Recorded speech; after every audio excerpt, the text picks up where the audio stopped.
Berapa banyak dari saudara siap diberkati dengan firman Tuhan hari ini? Ya, nah kita hari ini akan masuk di bagian keempat dari seri firman Tuhan gereja kita bulan ini, yaitu enlarge. Ya, enlarge artinya memperluas. Enlarge artinya memperbesar. Ya, saya percaya Tuhan mau memperbesar masa depan saudara, memperbesar sukacita saudara, berkat-berkatnya di dalam kehidupan saudara. Amin. Dan tidak kebetulan dalam seri firman Tuhan bulan ini, tepat di momen di mana GKA Surabaya meresmikan tempat yang baru, tempat yang indah, tempat yang luar biasa. Ini juga bagian dari enlargement. Ya, ini bagian dari perluasan, ini bagian dari pembesaran. Nah, karena itu langsung saja kita akan baca satu firman Tuhan di dalam 1 Korintus 16 ayatnya yang ke-9. Ini perkataan Rasul Paulus. Sebab di sini banyak kesempatan. Boleh enggak semuanya katakan kesempatan? Ya, di sini ternyata dia mengacu pada satu tempat spesifik, ya, karena di banyak tempat yang lain mungkin ada kesempatan, tapi enggak sebesar seperti di sini. Sampai di situ dia ngomong ada banyak kesempatan. Ada banyak kesempatan bagiku untuk mengerjakan pekerjaan yang besar dan penting. Sekalipun ada banyak penentang. Jadi di satu sisi kesempatan, di satu sisi penentang. Pada waktu itu Rasul Paulus sedang ekspansi. Di dalam pelayanan, dia merasa ada pintu-pintu Tuhan bukakan. Dan dia mau memberitakan Injil. Dan kemudian ada terobosan terjadi, ada kesembuhan terjadi, ada mujizat-mujizat yang hebat yang dimanifestasikan oleh Tuhan. Ada begitu banyak pertobatan jiwa-jiwa. Jadi dia melihat ada pekerjaan besar dan penting. Tapi ternyata di saat yang sama ekspansi terjadi, perluasan terjadi, di saat yang sama masalah juga terjadi. Berapa banyak dari saudara memahami tentang prinsip ini, dimanapun ada banyak kesempatan, di saat yang sama seringkali ada banyak masalah. Tapi di balik juga sama. Di mana ada banyak masalah, sebenarnya ada kesempatan-kesempatan yang besar. Jadi kalau di tahun 2026 ini orang ngomong ada banyak masalah, ada banyak goncangan, ada krisis, ada ini dan ada itu. Sementara banyak orang di luar sana terlena dan putus asa, tenggelam dalam keputusasaan. Doa saya untuk jemaat keluarga Allah yang ada di tempat ini. Anda juga yang mengikuti secara online. Doa saya Tuhan mengurapi mata rohani saudara untuk bisa melihat di balik masalah ada mahkota. Di balik setiap persoalan-persoalan yang Anda hadapi ada peluang-peluang yang hebat yang Tuhan mau bukakan dan Tuhan mau kerjakan di dalam kehidupan saudara. Ya, jadi Anda lihat saja di momen krisis selalu akan ada orang-orang yang justru melejitnya kencang sekali. Cepat sekali. Jadi sadari di saat yang sama ekspansi, di saat yang sama ada peluang, di saat yang sama ada penentang. Anda saat ini juga ngalami mungkin dalam kehidupan saudara, hal-hal yang seperti itu di satu sisi maunya maju, maunya ibadah, tapi kok ada aja yang terjadi ya. Maunya melayani Tuhan, tapi kok dikecewakan ya. Maunya mengejar impian, dan percaya bagi Tuhan tidak ada yang mustahil. Anda melakukan yang terbaik, tapi kok seolah-olah banyak halangannya. Dan jangan buru-buru ambil kesimpulan bahwa ternyata itu bukan dari Tuhan. Karena Rasul Paulus yang sama juga mengalami apa yang Anda alami. Dia maunya maju, ada banyak peluang, tapi ada banyak penentang. Doa saya hari ini, sementara Anda hadir di tempat ini, Roh Kudus akan mengurapi saudara, sehingga ketika menghadapi tantangan dan penentang-penentang itu, Anda tidak putus asa, Anda tidak menjadi lemah hati, Anda tidak menyerah. Doa saya, ada kekuatan baru Tuhan berikan, ada urapan Tuhan berikan, untuk Anda tetap bertahan di tengah masalah, bukan cuma bertahan, tapi menang. Tahun ini Anda menang, tahun ini Anda akan bersaksi, sebelum tahun ini berakhir akan ada kemenangan-kemenangan besar Tuhan kerjakan di dalam kehidupan saudara. Haleluya. Karena di saat yang sama waktu Rasul Paulus mau ekspansi, Tuhan kerjanya luar biasa, Roh Kudus kerjanya luar biasa, tapi roh jahat juga enggak diam saja. Dia kirim agen-agen terbaiknya untuk menghalangi pekerjaan Tuhan. Seringkali itu juga yang kita hadapi di dalam kehidupan kita. Di momen kita mau maju, selalu saja iblis akan melakukan ini dan itu untuk mencoba menghentikan saudara. Ya, jadi kalau GKA Surabaya di momen ini ngalami enlargement seperti ini, di satu sisi kita happy ya, dikasih tempat yang baru, tempat yang indah, tempat yang megah seperti ini. Tapi di sisi yang lain kita juga harus waspada, karena iblis seringkali tidak tinggal diam. Biasanya dia akan mencoba menimbulkan kesalahpahaman, menimbulkan konflik, ketidakenaan, dan itu jadi benih-benih yang negatif yang kalau kita nggak waspada, iblis akan pakai celah-celah tertentu untuk mengganggu kegerakan. Hari ini saya berdoa semua tantangan, semua masalah, semua serangan, strategi iblis yang ditujukan, dilancarkan atas kita, dalam nama Yesus dipatahkan, dalam nama Yesus dihancurkan. Bukan hanya serangan untuk gerejanya, tapi serangan untuk keluarga saudara, serangan untuk keuangan saudara, serangan untuk kesehatan saudara. Dalam nama Yesus saat ini juga dipatahkan dan dihancurkan. Dan dalam nama Yesus kemenangan terjadi. Kita kasih tepuk tangannya, kalau yang paling meriah buat Tuhan kita. Nah sekarang kita baca Mazmur 18 ayat 30. Karena dengan engkau, aku berani menghadapi gerombolan. Nah tadi nih penentang-penentang itu disebut di sini sebagai apa?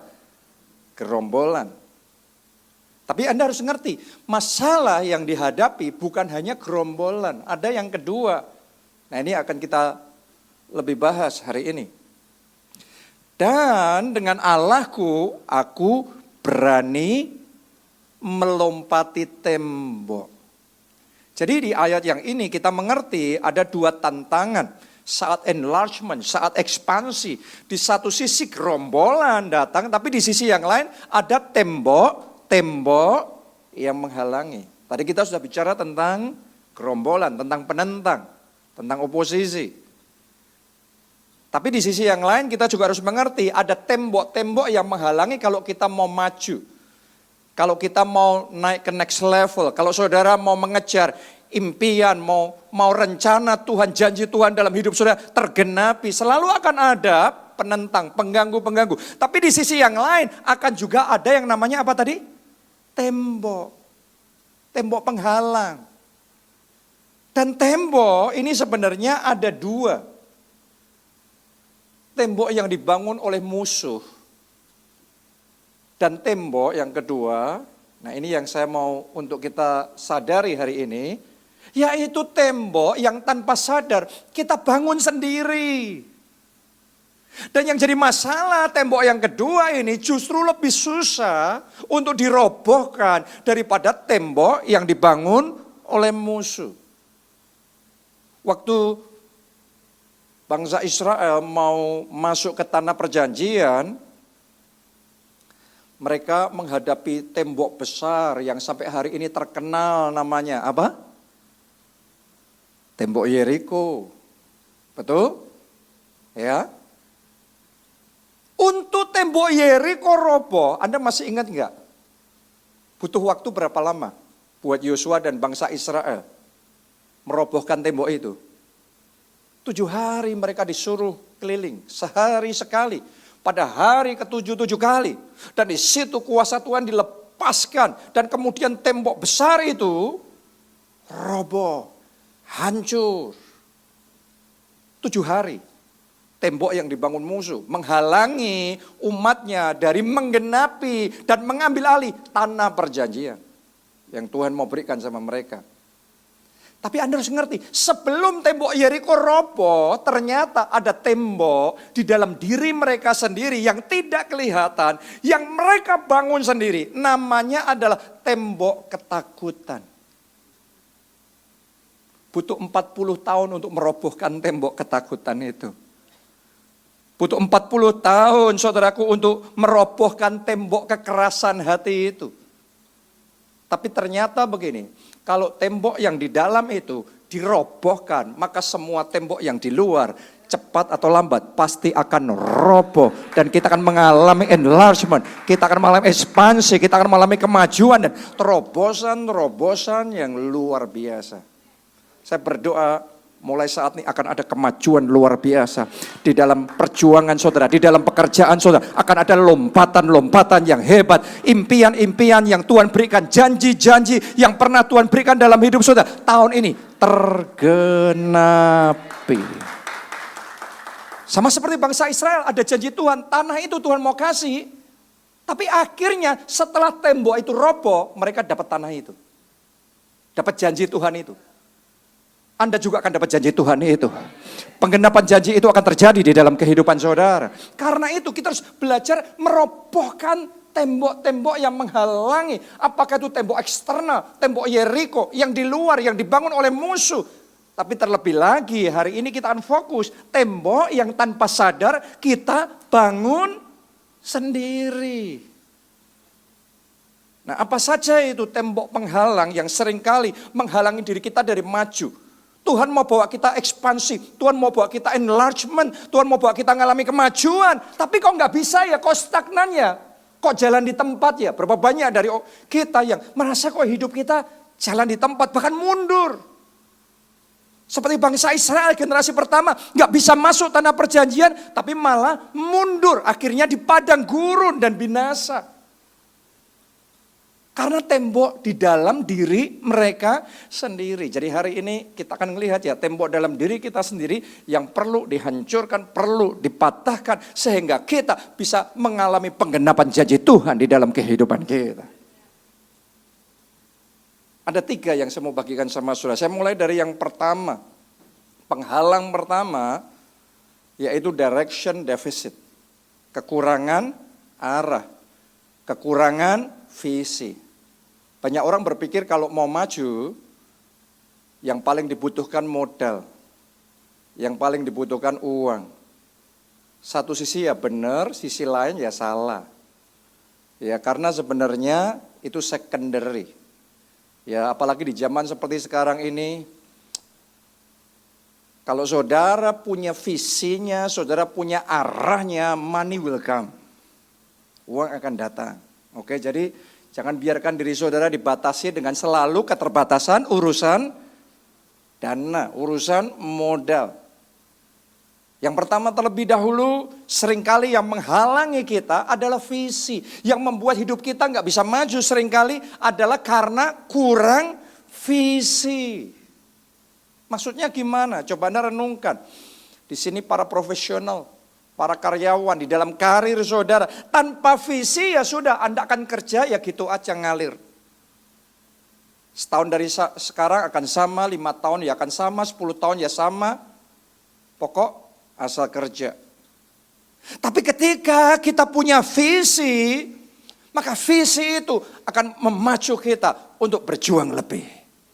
Visi itu akan mencoba kita untuk belajar skill mana yang lebih strategis di tahun-tahun ke depan untuk membawa saya mengalami kemajuan. Orang yang sama dengan skill yang berbeda, hasilnya akan berbeda. Tapi orang kalau nggak punya visi, boro-boro belajar. Nggak kepikiran sama sekali. Hanya orang kalau punya visi, yang lainnya, teman-teman yang lainnya cuma kerja begitu, tapi dia akan belajar ini, dia akan meningkatkan kemampuan, dia akan kerja lebih lagi, lebih dari yang diharapkan. Dan orang yang seperti ini, orang yang punya visi seperti ini, maju. Oh, saya berdoa para profesional di tempat ini, mulai hari ini Tuhan berikan visi bahwa karir saudara tidak mentok. Karir saudara belum mencapai puncak, ada level yang lebih besar lagi. Tuhan mau bawa saudara alami promosi yang lebih tinggi lagi. Akan ada lompatan yang lebih besar lagi. Tuhan kerjakan dalam hidup saudara. Karena itu punyai visi, punyai impian. Para pengusaha di tempat ini, saya mau ngomong sama kalau sebagai pengusaha Anda nggak punya visi, ya sudah buka toko pagi, sore tutup. Mau setahun lagi ya gitu. Karena tanpa visi. Tapi beda pengusaha yang punya visi. Tokonya sama. Tapi sambil menjalankan, sambil evaluasi. Di titik mana yang kurang ini? Di bagian yang mana yang saya bisa improve ini? Terus sekarang trend marketnya seperti apa ini? Masuknya gimana? Kadang-kadang satu ide kecil bisa membawa terobosan yang besar terjadi. Tapi ide-ide yang seperti itu, kreativitas yang seperti itu, datangnya sama orang yang punya visi. Orang yang kepengen maju, orang yang punya kehausan dan kelaparan, to do more. Untuk mengalami lebih lagi, berjalan bersama dengan Tuhan. Saya berdoa para pengusaha di tempat ini, tahun ini Anda naik level. Tahun ini bisnis saudara di-upgrade. Tahun ini ada kemuliaan Tuhan yang lebih besar dinyatakan dalam hidup saudara. Amin. Dalam keuangan nih sekarang. Keuangan, bicara keuangan semua orang kan ya. Kalau nggak punya visi, orang ya spending all what you want. Anda dapat berapa, habisin semuanya. Akhirnya, nothing left. Ya, dan seumur hidup, mesti kayak gitu terus. Kerja, sampai mati. Tanpa visi. Tapi kalau orang punya visi di dalam keuangan, orang itu akan mulai atur keuangannya dengan baik. Orang itu punya yang namanya saving. Menabung, orang itu punya yang namanya investment. Siang dia bekerja, dapat income penghasilan. Malam dia tidur, tapi asetnya terus memberikan penghasilan lagi dan lagi dan lagi. Dan akan sampai di satu titik, kerja adalah sebuah freedom, kebebasan. Kenapa? Karena dia sudah membangun benteng keuangan yang kokoh di dalam kehidupannya. Tapi yang seperti itu, kalau orang punya visi. Saya berdoa, Anda punya visi. Saya berdoa di sini yang belum punya rumah, Anda punya visi. Anda punya rumah sendiri. Anda punya rumah milik Anda sendiri. Anda punya toko milik Anda sendiri. Pabrik milik Anda sendiri. Punyai visi. Dalam keluarga juga sama, punyai visi. Tanpa visi kan ya sudah kan, sebagai keluarga ya jalan begitu aja. Punya anak-anak ya sudah, yang penting dikasih makan. Ya semuanya gitu.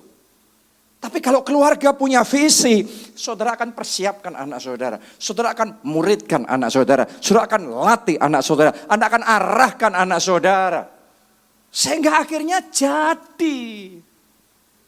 Dimulai dari apa? Visi. Saya berdoa sementara firman ini disampaikan, Roh Kudus mengimpartasikan visi kepada saudara. Roh Kudus mencelikkan mata rohani saudara untuk melihat perkara-perkara yang lebih besar, visi yang lebih besar di dalam kehidupan saudara. Ayo punya visi, keluarga Anda dipulihkan. Dan itu bisa terjadi, pernikahan Anda bisa dipulihkan. Punya visi, Anda sehat kembali. Anda yang sudah sekian tahun terus bergumul dalam sakit penyakit, jangan menyerah, jangan putus asa. Tuhan akan menolong saudara. Tuhan akan memulihkan kesehatan saudara. Tuhan akan memberikan stamina yang ekstra kepada saudara. Anda akan punya tahun-tahun emas, tahun-tahun yang luar biasa. Tubuh saudara diberikan kesehatan ilahi oleh Tuhan. Tapi dimulai dari apa? Punya visi terlebih dahulu. Saya juga tantang ini, para ketua kelompok sel yang ada di tempat ini. Punya visi untuk kelompok sel saudara. Kalau ketua kelompok sel KKS gak punya visi, ya sudah. Misalnya setiap Kamis, setiap Rabu, pertemuan kelompok sel ya sudah jalan, selesai pulang. Jalan, selesai. Pokok intinya pertemuan kelompok sel. Going nowhere. Kelompok selnya gak kemana-mana. Lack of vision. Kurang visi. Tapi kalau KKS-nya punya visi untuk berbuah lebat buat kerajaan Allah,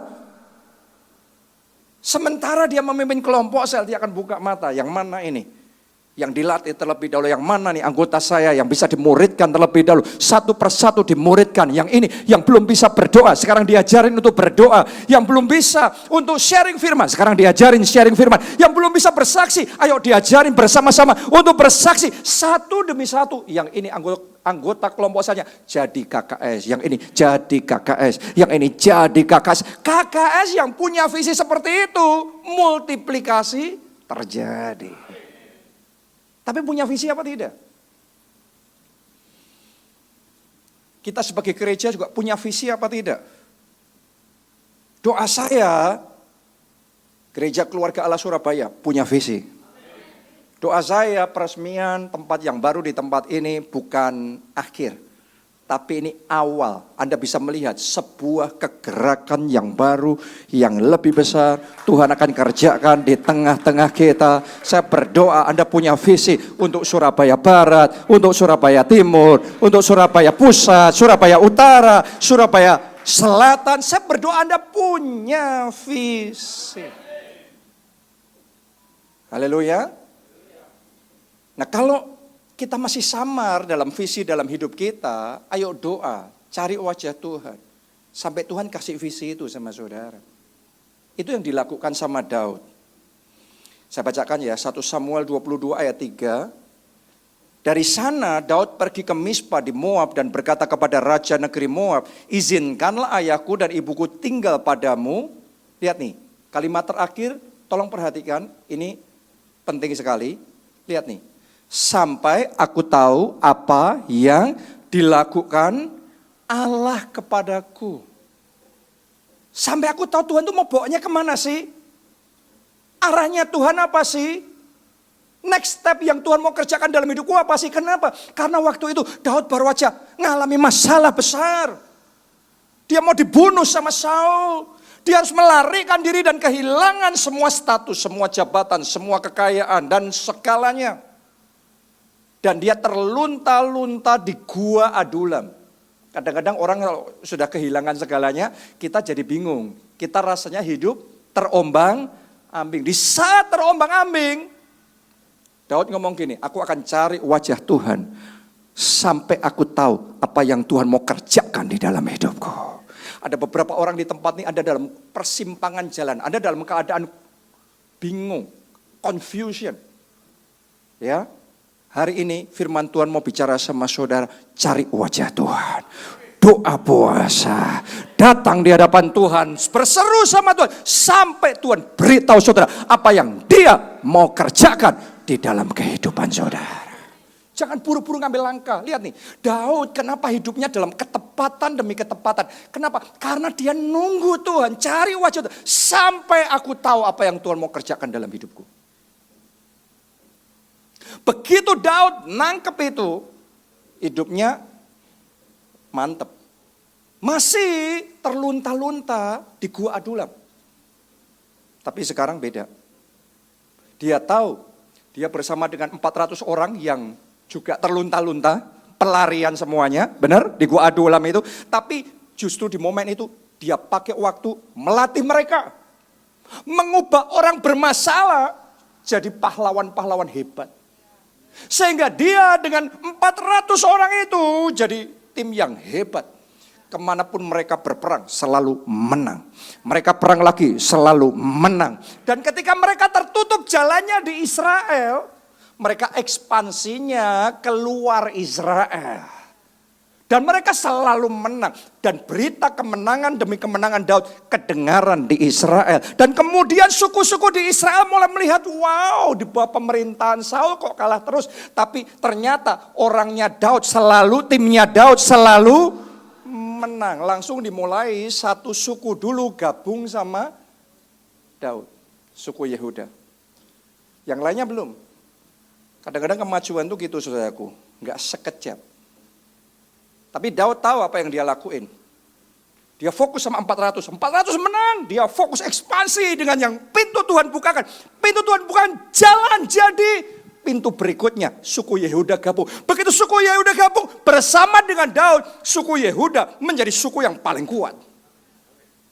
Dan suku-suku yang lain melihat itu satu demi satu semuanya gabung sama Daud, dan kemudian Daud menang. Janji Tuhan dalam hidupnya tergenapi. Daud menjadi raja atas seluruh bangsa Israel.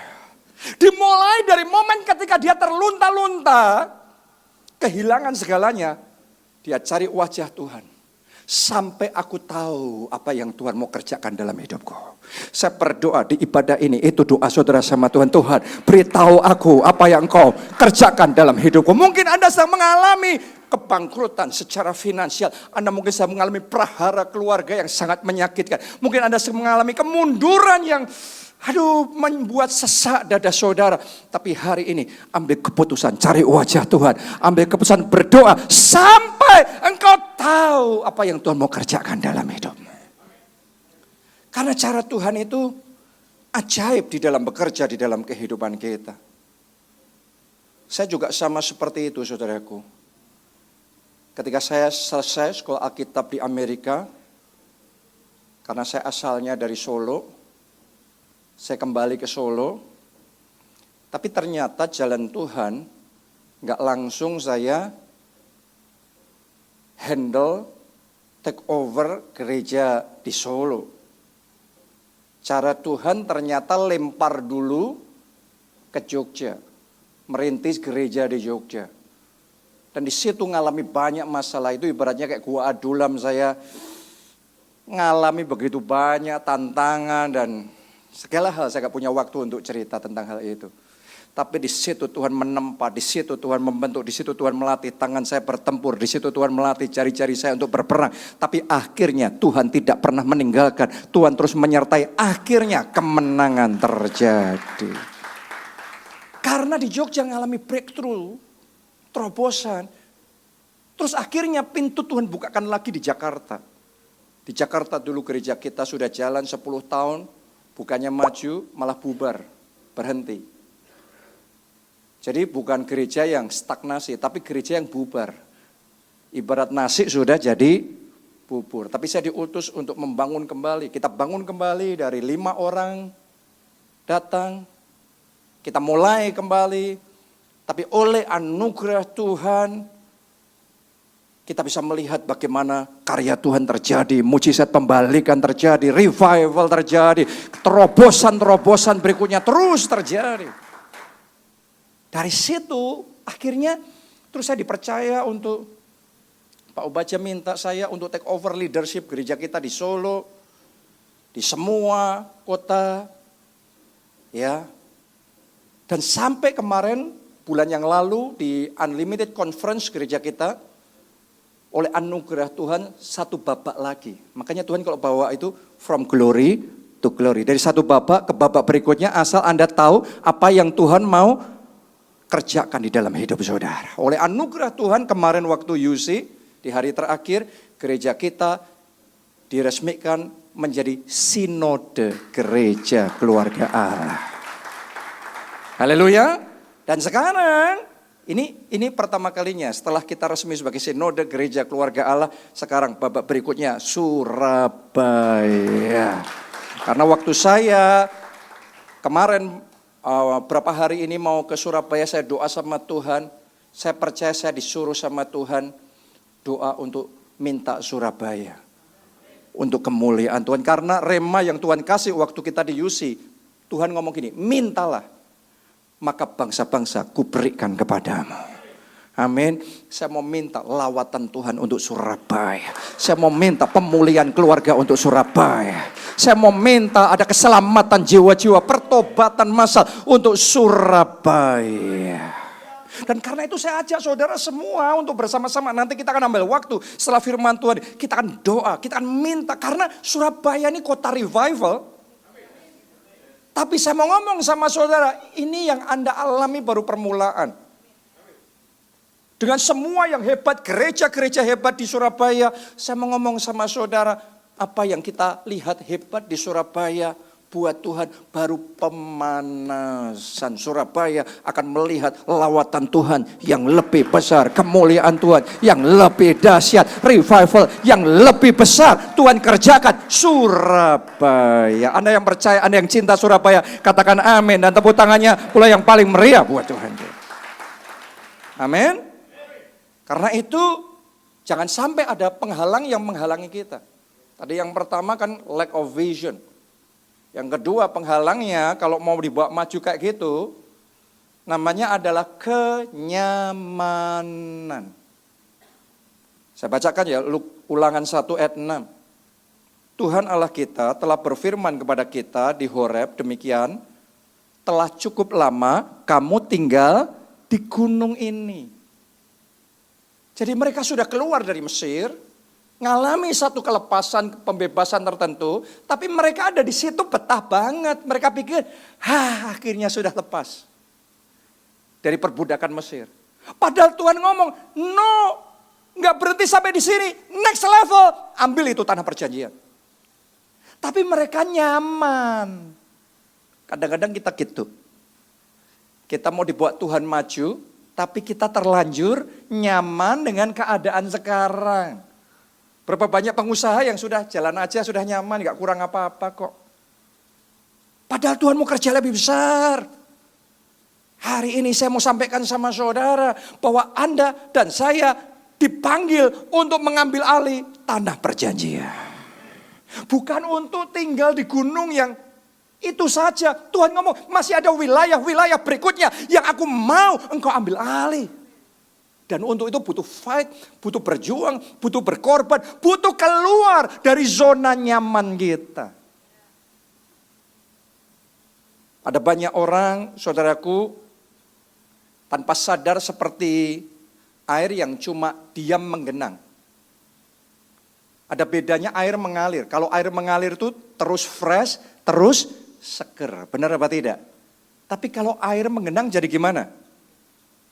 Jadi berlumut, jadi bau, jadi sarang nyamuk. Betul apa tidak?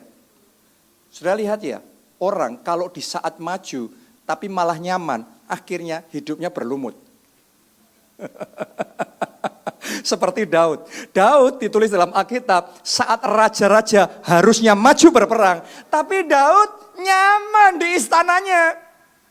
Padahal dia diurapi Tuhan untuk ngambil alih wilayah berikutnya, untuk ngambil alih wilayah berikutnya lagi. Tapi capek, nyaman, sudah enak di istananya.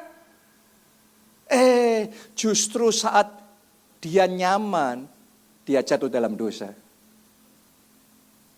Dia ambil Batsheba, akhirnya terjadilah prahara itu. Lumutan, gara-gara nyaman. Para pengusaha yang sudah nyaman karena sukses, biasanya tinggal tunggu waktu. Sampai di satu titik, nanti ketinggalan. Tiba-tiba sudah jauh sekali itu. Nyaman. Saya mau ngomong sama saudara, zona nyaman seringkali terlihat seperti berkat. Padahal Tuhan ngomong, kamu sudah terlalu lama di level ini. Aku mau bawa kamu lebih maju lagi. Saya yakin orang-orang yang mendengarkan firman Tuhan ini tidak kebetulan. Anda dengarkan firman Tuhan ini karena Tuhan punya rencana dalam hidup Anda. Mau bawa saudara masuk ke level berikutnya. Berjuang untuk mengambil alih wilayah berikutnya. Ayo bangkit dan genapi janji Tuhan di dalam hidup saudara.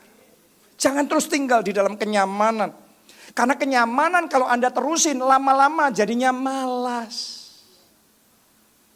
Kita baca ya. Yosua 18 ayat yang ketiga. Ini bangsa Israel nih.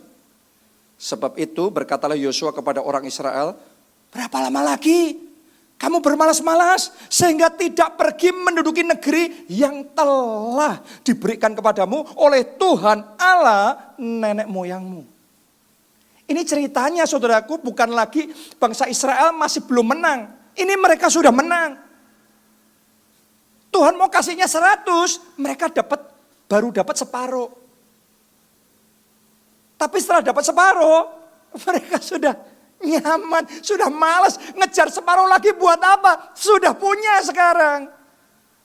Dan kemudian Yosua menegur mereka, sampai kapan kamu bermalas-malasan? Belum tentu situasi nikmatnya kita itu rencana Tuhan. Terus ada di level yang sama. Hari ini saya tantang saudara. Tuhan punya visi yang lebih besar.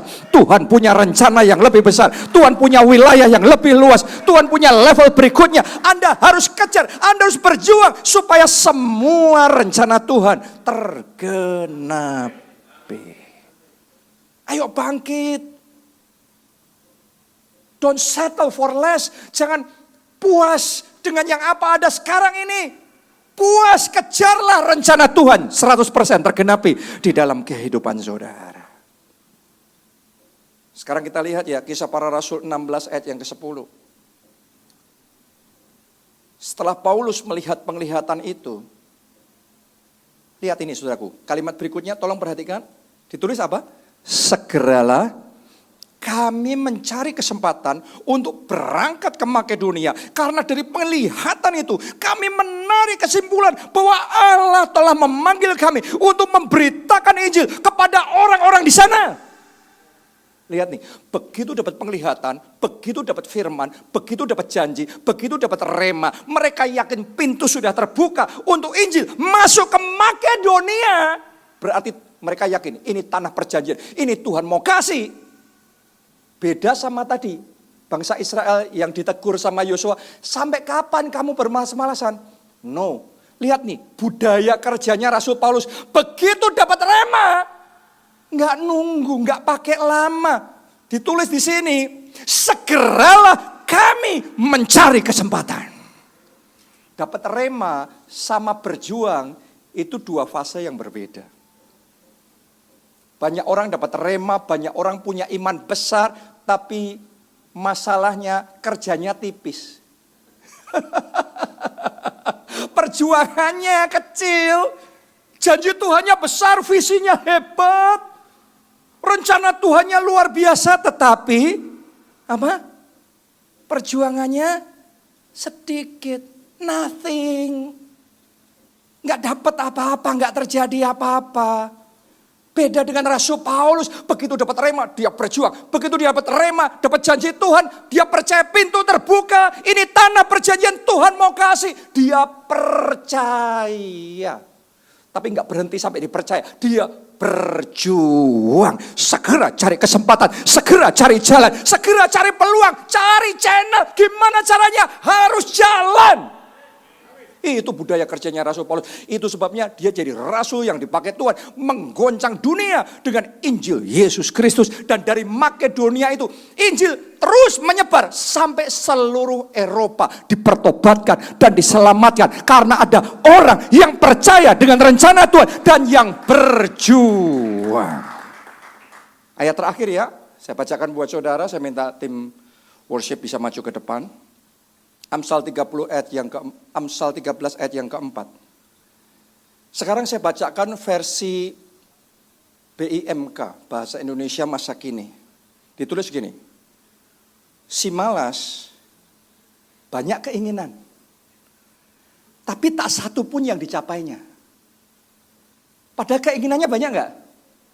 Visinya hebat, tapi enggak ada yang tercapai. Kenapa? Malas. Tapi lihat nih, doa saya bagian yang kedua ini adalah saudara semua yang mendengarkan firman Tuhan ini. Amin. Orang yang bekerja keras mendapat segala yang diinginkannya. Oh, saya berdoa segala yang Anda inginkan, Anda dapatkan. Setiap rema yang Tuhan berikan, setiap janji Tuhan dalam hidup saudara, semuanya tercapai, tergenapi, terlaksana dalam nama Tuhan Yesus. Tepuk tangannya boleh yang paling meriah buat Tuhan kita. Semua raksasa iman di Alkitab pekerja keras. Nuh kerja keras membangun bahtera. Bukan cuma percaya, oh ya akan ada janji Tuhan, akan ada keselamatan dari Tuhan. Tiba-tiba nanti bahtera jadi sendiri. No way. Banyak orang nunggu bahteranya jadi sendiri. Nuh harus kerja keras sampai bahtera itu jadi. Dan karena itu keluarganya selamat. Keluarga Anda akan selamat, masa depan saudara akan hebat ketika Anda percaya janji Tuhan. Tapi Anda juga kerja keras. Abraham, Ishak dan Yakub, mereka adalah para pekerja keras di segala keadaan. Kaleb datang sama Yosua, give me this mountain. Berikan aku pegunungan ini. Dia minta Hebron. Saat umurnya 85 tahun, dia minta wilayah berikutnya. Wilayah itu dihuni oleh raksasa terbesar di tanah perjanjian. Di saat orang-orang sebayanya sudah pensiun, dia minta wilayah lebih besar. Karena itu, di hari tuanya, Kaleb mengalami puncak kemenangannya.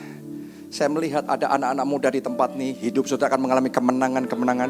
Tapi saya juga melihat ada bapak-bapak, ibu-ibu yang lebih senior usianya. Saya berdoa Anda punya spirit seperti Kaleb yang bukan dipanggil untuk pensiun, tapi dipanggil untuk expansion. Dipanggil untuk mengalami puncak kemenangan saudara. Di hari tua saudara, kemuliaan Tuhan semakin nyata dalam hidup saudara. Pastor E.A. Adeboye, gembala sidang gereja terbesar di dunia sekarang ini. Mungkin jemaatnya sekitar 20 juta jiwa. Hampir di semua negara di dunia, termasuk negara-negara yang namanya mungkin belum kita dengar. Gereja mereka sudah ada di sana. Kalau KKR, saya datang di sana, sekali KKR 17 juta orang yang ngumpul on-site. Bukan online ya, on-site ya. Di usianya yang ke-84 tahun dia tahun ini. Sementara banyak pendeta umur 84 tahun atau 70, 60 sudah mau pensiun. Tapi dia sampai hari ini masih sibuk terbang keliling dunia memberitakan Injil. Memperbesar kapasitas pelayanan, jadi berkat, menyembuhkan yang sakit. Memberitakan kabar baik. Membangun gereja-gereja di Inggris, di Amerika. Di negaranya sendiri dia bangun. Dia kepingin membangun gereja yang sebesar kota terbesar di negaranya. Coba Anda bayangkan, ada gereja yang mau membangun hall sebesar kota Surabaya. Membangun hall, Anda nggak salah dengar, hallnya bukan, ini mungkin hallnya berapa? 500 meter persegi, 400 atau berapa saya nggak ngerti. Ya, tapi itu hall, yang sekarang dia punya hallnya aja.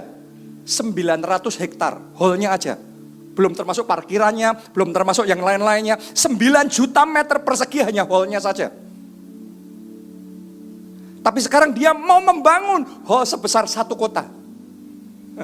Dan kota terbesar di negaranya. Di umur 84 tahun. Kadang-kadang mindset kita kebalik, yang penting percaya, nunggu tiba-tiba jadi sendiri. Kalau nunggu tiba-tiba bahtera jadi sendiri, dia binasa. Dia percaya, tapi dia bekerja. Dia beriman, tapi dia berjuang. Karena itu janji Tuhan tergenapi. Janji Tuhan juga akan tergenapi dalam hidup saya. Anda percaya? Amin. Mau berjuang? Mari bangkit berdiri bersama-sama. Nyanyikan. Sebab tangan Tuhan yang kuat tak pernah tinggalkanku sendiri. Sebab tangan Tuhan yang hebat selalu menjaga. Jemaat, angkat dua tangan, katakan bersama-sama. Sebab tangan Tuhan yang tak pernah tinggalkanku sendiri. Sebab tangan Tuhan yang hebat selalu menjaga. Sekali lagi. Sebab tangan Tuhan. Sebab tangan Tuhan yang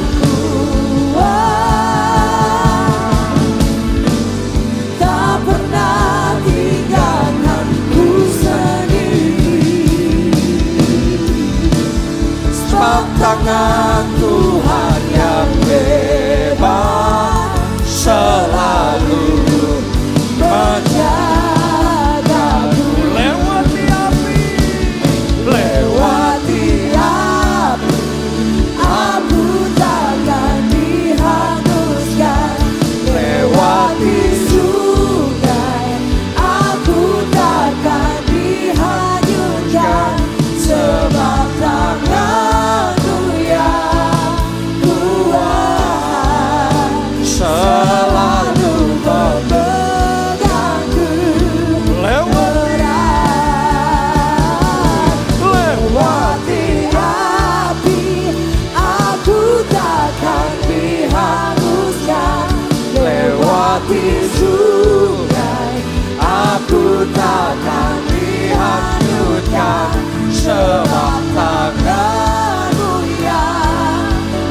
Apakah Anda percaya ada tangan Tuhan yang memegang saudara dengan erat?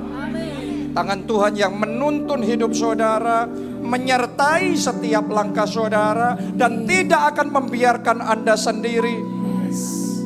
Sekalipun menghadapi tantangan, sekalipun menghadapi masalah, oposisi, persoalan. Tapi doa saya, Anda tidak menyerah dengan keadaan. Anda tidak mengambil keputusan bahwa itu bukan rencana Tuhan. Hari ini saya berdoa, tetap pegang janji Tuhan, tetap pegang rencana Tuhan, tetap pegang rema yang pernah Tuhan kasih, tetap pegang visi yang Tuhan taruh di dalam hidup saudara. Dan hari ini ambil komitmen untuk bangkit dalam iman dan berjuang. Saya mau ambil waktu beberapa menit untuk ajak saudara berdoa buat Surabaya. Karena saya percaya untuk itulah Tuhan bawa saya di Surabaya hari ini. Yaitu untuk minta Surabaya, untuk minta lawatan Tuhan untuk Surabaya, untuk minta kemuliaan Tuhan dinyatakan, untuk minta jiwa-jiwa dipertobatkan di Surabaya. Anda yang cinta sama Surabaya, mari angkat dua tangan saudara, angkat suara saudara, mari berdoa, mintalah maka bangsa-bangsa ku berikan kepadamu. Mintalah keluarga-keluarga, mintalah komunitas-komunitas dipertobatkan dan diselamatkan. Mintalah teman-teman saudara, mintalah perumahan-perumahan, area-area perumahan di Darmo, di Bukit Dormogol, di Geraha Family. Mintalah area-area Surabaya Utara, Surabaya Selatan, Surabaya Barat, Surabaya Timur, Surabaya Pusat. Minta itu klaim. Oh, kami minta Tuhan, kami minta Surabaya ini Tuhan. Orata kapasyarata kalapasyarata kalapasyarata. Orata kalapasyarata kalapasyarata. Kami percaya pintu-pintu sudah terbuka. Kami percaya ada rencana Tuhan yang hebat, ada rencana Tuhan yang dahsyat, rencana Tuhan yang luar biasa. Kami percaya. Revival untuk Surabaya, pertobatan jiwa-jiwa untuk Surabaya, terobosan untuk Surabaya, kemuliaan Tuhan dinyatakan di Surabaya. Orata kapasyarata kalapasyarata kapasyarata kalapasyarata. Lewati api, aku takkan dihanguskan. Lewati sungai, aku takkan dihanguskan. Sebab tangan-Mu yang Tuhan Selalu sekarang cepat sendiri, cepat saja katakan lewati api. lewati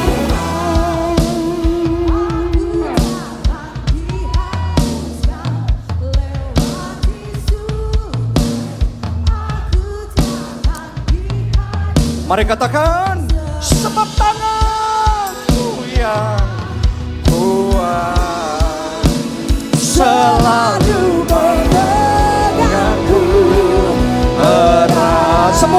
Semuanya, lambaikan dua tanganmu, katakan bersama-sama, lewati api, aku takkan dihanguskan. Lewati sungai, aku takkan dihanyutkan. Sebab tangan-Mu yang kuat selalu memegangku erat. Sebab tangan-Mu yang kuat selalu memegangku erat. Sebab tangan-Mu yang kuat selalu memegangku erat.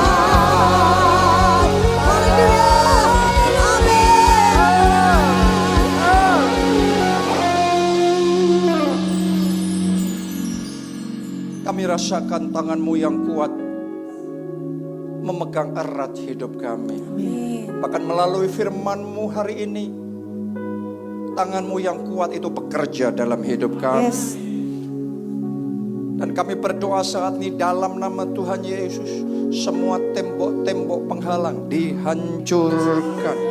Semua tembok Yeriko dirobohkan. Semua tembok ketakutan dihancurkan. Tembok kemalasan, In the name of tembok kepuasan dalam comfort zone juga dihancurkan. Semua penghalang-penghalang untuk kami bisa maju, untuk kami bisa mengalami penggenapan janji Tuhan saat ini dihancurkan.